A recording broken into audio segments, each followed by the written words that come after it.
போட்டோல இருக்கார்ல இவரு வந்துட்டு என்கிட்ட 1v10 செஸ் மேட்ச் கேட்டிருந்தாரு. நம்ம தான் எல்லா ஊருக்கும் போயிட்டு சுத்திட்டு மேட்ச் விளையாண்டு இருக்கோம்ல. சரி எந்த ஊர் ப்ரோ அப்படின்னு கேட்டேன். பூனே. இங்க இருந்து 1100 கிலோமீட்டர் போனேன். பூனேக்கு போனேன்.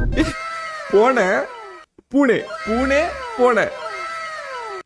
எப்படி நல்லா இல்ல ரைமினா இருக்குன்னு ஃபிளைட்லாம் முடிச்சு கோயம்புத்தூர்ல இருந்து பூனேக்கு போயிட்டேன். ஆனா டிக்கெட்லாம் வேற ஒருத்தர் ஸ்பான்சர் பண்ணாரு.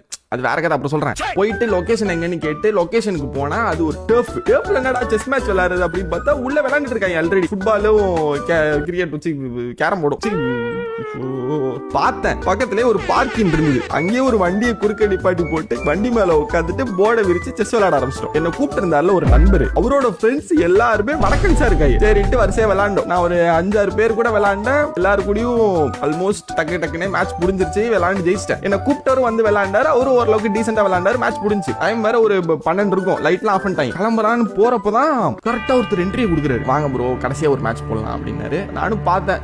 சரி ஒரு மேட்ச் தானே அப்படின்னு போட்டேன். நான் பண்ண தப்பே அதான் தெரியுமா, வின்னிங் ஸ்ட்ரீக்ல வேற போயிட்டு இருக்கலாம். அவர் வந்து விளையாட ஆரம்பிச்சோட ரொம்ப கேஷுவல் ஆட ஆரம்பிச்சிட்டேன். தெனாவட்டா திமிரா நம்ம தான் அப்படின்ட்டு விளையாட ஆரம்பிச்சிட்டேன். ரீசெண்டா தான் விளையாண்டுட்டு இருந்தேன். பொசிஷன் கூட காட்டுறேன் பாருங்களேன். இந்த இடத்துல என்ன பண்ணிட்டேன், நான் போர்டே பார்க்கல. ரொம்ப அசால்ட்டா போன் நோண்டிக்கிட்டு மேல கீழெல்லாம் பார்த்துட்டு நான் பாட்டு கண்டுக்காம ஒரு மூவ் வைக்கிறேன். ஒரு செக்க போறாரு. கிங்கா குயினான் ஆயிடுச்சு. கிங்க நகர்த்தியே ஆகணும். குயின் அடிச்சிட்டு போச்சு. குயின் போச்சு. 99% ஜெயிக்க சான்ஸே கிடையாது. இதை ரெக்கார்ட் பண்ணி வேற 1 மாசம் ஆகுது. அந்த டைம்ல தான் இந்த டான்ஸ் சேலஞ்ச் வேற போயிட்டு இருக்கு. தோக்குறவங்க எல்லாம் டான்ஸ் ஆடணும்ட்டு அவரு அப்படியே ஜாலி ஆயிட்டாரு. நீ செத்தடா மவனே அப்படின்ட்டு லைட்லாம் ஆஃப் பண்ணி சிக்னல் கொடுக்குறப்ப மூடி வச்சிருக்கணும். அதுக்கப்புறம் ஒரு 15 நிமிஷம் விளையாண்டுப்போம் ப்ரோ. அப்படியே தான் இருந்தேன்.